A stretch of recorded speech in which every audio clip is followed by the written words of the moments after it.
ઉત્તરાખંડના રુદ્રપ્રયાગમાં મોટો અકસ્માત થયો છે.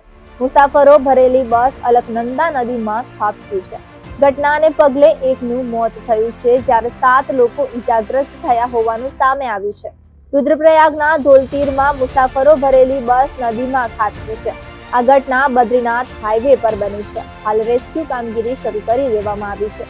આ બસમાં 18 લોકો હતા. મળતી માહિતી મુજબ ડ્રાઈવરે કાબુ ગુમાવતા બસ નદીમાં ખાબકી હતી.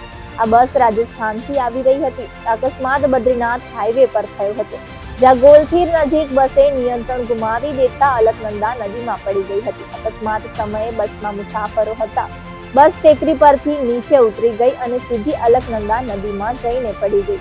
ખરાબ હવામાન અને પહાડો પર વરસાદને કારણે નદીનો પ્રવાહ ખૂબ જ ઝડપી હતો. અકસ્માત દરમિયાન લગભગ 4-5 લોકો બસમાંથી નીચે પડી ગયા અને પહાડો પર ફસાઈ ગયા, જ્યારે અન્ય લોકોને શોધવામાં આવી રહ્યા છે.